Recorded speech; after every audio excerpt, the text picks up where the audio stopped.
এদিকে শ্রীকৃষ্ণ বলছেন, এসো ভাই রাখালগণ, এসো ভাই রাখালগণ, আমরা একসঙ্গে বসে ভোজন করি, একসঙ্গে বসে খাবার খাই, একসঙ্গে ভজন করি। তাই তো একসঙ্গে বসে সে বৃন্দাবন মাঝারে তারা ভজন করছে। এদিকে সৃষ্টিকর্তা ব্রহ্মা, এদিকে সৃষ্টিকর্তা ব্রহ্মা মনে মনে চিন্তা করলেন যে প্রভু গেছেন অর্থভাবে দুষ্ট দমনকারী।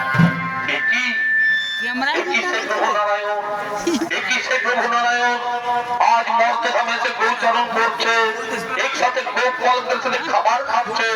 না না না না, দেখে আমার সন্দেহ আসছে। যদি তাই হয়ে থাকে তাহলে এই সুযোগে আমি রাখাল বালক সহ সমস্ত গরু বাছুরকে হরণ করে ওই পর্বতের গুহায় লুকিয়ে রাখবো। আমি সকলকে চুরি করে পর্বতের গুহায় রাখবো। আমি জানবো কে সে চোরধারী রাখাল, আমি জানবো কে সে চোরধারী রাখাল। বলছে ওই ভাই রাখালগণ, ওই ভাই রাখালগণ, তোমরা ভালোভাবে করে দাবিদের গৌচারণ, আমি এক্ষুনি ফিরে আসি, আমি এক্ষুনি ফিরে আসি।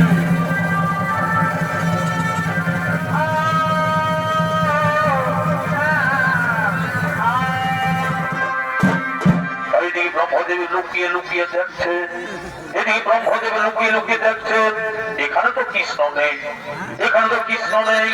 এই সুযোগে আমি রাখাল বালক সহ সমস্ত গরু বাছুরকে হরণ করে ওই পর্বতের গুহায় লুকিয়ে রাখবো। আমি সকলকে চুরি করে পর্বতের গুহায় লুকিয়ে রাখবো। দেখি ভগবান শ্রীকৃষ্ণ আমায় কি করতে পারে। আমি সকলকে লুকিয়ে রাখবো, দেখি ভগবান শ্রীকৃষ্ণ কি করতে পারে।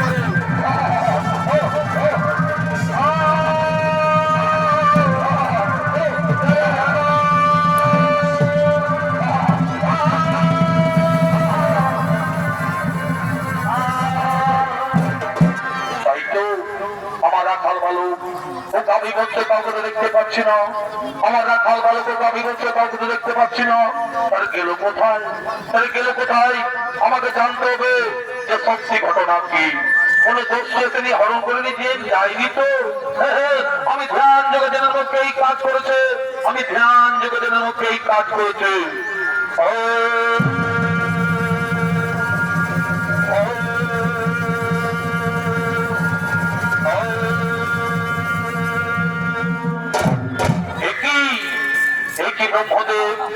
তুমি আমার রাখাল বালকের গোবৎসকে হরণ করেছো, তুমি আমার রাখাল বালকের গোবৎসকে চুরি করেছো। আমার এই নাভি পরিচয় ব্রহ্মদেবের তার কত ক্ষমতা। এই মহাপাপের উচিত শাস্তি তোমায় পেতেই হবে ব্রহ্মদেব, এই মহাপাপের উচিত শাস্তি তোমায় পেতে হবে ব্রহ্মদেব, এই মহাপাপের উচিত শাস্তি তোমায় পেতে হবে ব্রহ্মদেব।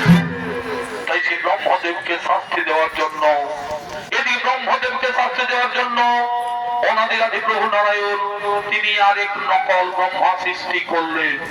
তিনি আরেক নকল ব্রহ্মা সৃষ্টি করে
তোমরা এমন ভাবে তার রক্ষা করো যেন আদেশকে ব্রহ্মলোকে প্রবেশ করতে না পারে, যেন আদেশকে ব্রহ্মলোকে প্রবেশ করতে না পারে।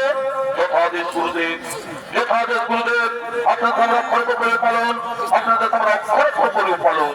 তাই সে নকল ব্রহ্মা, তিনি সে ব্রহ্মার আসনে বসলেন, তিনি সে তার রক্ষীগণ, সে তার রক্ষা করছে। এদিকে সে আসল ব্রহ্মা, তিনি যে গৃহের দিকে আগমন করছেন, তিনি যে গৃহের ইনি হলেন সেই আসল ব্রহ্মা তিনি গৃহে দেখা গমন করেছেন। ওরে তারি তোমরা কথা দাঁড়িয়ে কেন? তো ছেড়ে দাও, আমি যাবো নিজ সিংহাসনে। কে তুমি সৃষ্টিকর্তা ব্রহ্মদেবের রূপ ধারণ করে আমাদের ব্রহ্মলোকে আসছো? ওরে তারি আমি তো সেই তোমাদের ব্রহ্মা। ছেড়ে দাও, আমি ব্রহ্মলোকে যাই। অসম্ভব, তা হতে পারে না। আমাদের ব্রহ্মা তো তার সিংহাসনে বসে আছে। কি বললে তোমাদের ব্রহ্মা ব্রহ্মলোকে বসে আছে? আরে না, সে ব্রহ্মা নয়, আমি হলাম তোমাদের আসল ব্রহ্মা। তোমরা আমায় চিনতে পারছো না? এমন ছলনা করছো তুমি আমাদের সাথে। বলছি তো আমাদের ব্রহ্মা ব্রহ্মলোকে বসে সৃষ্টির কাজ করছে, আর তুমি এসে বলছো আমি ব্রহ্মা। আমরা কি ভুলবো না তোমার এই ছত্রবে? যাও, এখান থেকে বেরিয়ে যাও বলছি, এখান থেকে বেরিয়ে যাও। আরে ও কারণে তোমরা আমায় তাড়িয়ে দিচ্ছ। যাও জিজ্ঞাসা করেছো যে তোমাদের আসল ব্রহ্মা কে? ঠিক আছে, আমরা জিজ্ঞাসা করে আসছি। ব্রহ্মদেব তোমার বেশ ধারণ করেছে বলছে আমি ব্রহ্মা, তা কি ভেতরে আসতে বলবো? না, আমি তাকে জানি না, আমি তাকে চিনি না। তাকে এখান থেকে বেরিয়ে যেতে বলো, তাকে এখান থেকে বেরিয়ে যেতে বলো। না, তোমার ভেতরে যাওয়া যাবে না। তুমি এখান থেকে বেরিয়ে যাও বলছি, তুমি এইখান থেকে বেরিয়ে যাও। দেখি আমার এই ঘর, আমার এই বাড়ি, এই ব্রহ্মলোকে বসে আছে আরেক ব্রহ্মা। আমি বুঝতে পেরেছি। আমি বৃন্দাবনে গিয়েছিলাম ভগবানকে পরীক্ষা করার জন্য। সেই ভগবান শ্রীকৃষ্ণের নবলক্ষ গাভী ও তার সখাগণের হরণ করেছি বলে আমাকে এই পাপের সাজা দিতে চলেছে। ওই কোথায় তুমি কোথা পদ্ম শঙ্করধারী অনাদের নারায়ণ এ কৃষ্ণ করুণা তুমি যে ভাবে উদ্ধার করে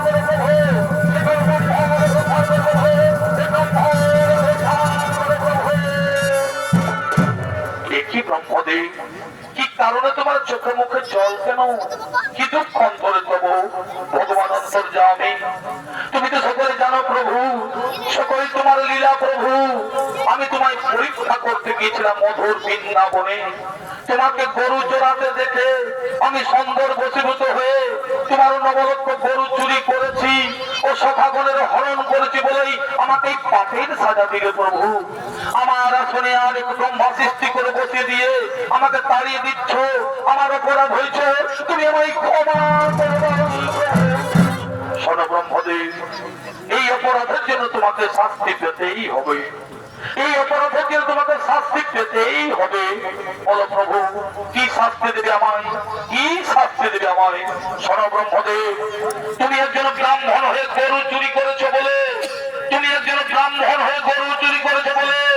এই দাপর অবসানে কলি যুগে তোমাকে মুসলমান ঘরে জন্ম নিতে হবে।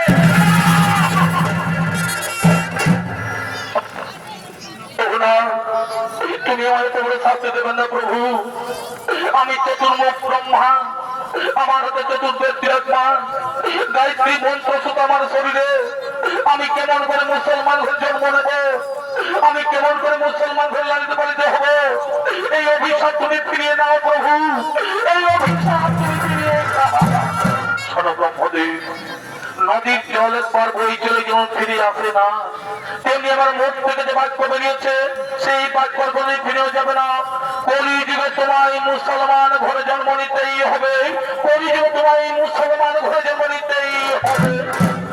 ঠিক আছে প্রভু, তোমার মনের বাসনা পূর্ণ করতে আমি মুসলমান ঘরে জন্ম নেব। তবে আমায় কথা দাও প্রভু, আমি যেন মুসলমান ঘরে জন্ম নিয়ে আমি যেন হরির নাম করতে পারি প্রভু, আমি যেন হরির নাম করতে পারি। তথাস্তু। ধরিত্রী জনকে পাপ মুক্ত করতে আমি যুগযুগ হয়েছি অবতার। এই কলিযুগের অস্ত্র শুধু হরির নাম, এই কলিযুগের অস্ত্র শুধু হরির নাম, হরির নাম, হরির নাম, হরির নাম। শুনো আমার সৃষ্টি, বিশ্বের জনমানব, তোমরা সকলে কান পেতে শোনো। আমার মতো কেউ কোনদিন অন্যায়ের ক্ষতি করতে যেও না। আমার মতো কেউ কোনদিন গরু চুরি করতে যেও না। এই সামান্য ভুলের জন্য আমি সৃষ্টিকর্তা ব্রহ্মা হয়ে আমাকে কেমন শাস্তি দিতে হচ্ছে? আমাকে মুসলমান হয়ে জন্ম নিতে হবে, আমাকে মুসলমান হয়ে লালিত পালিত হতে হবে।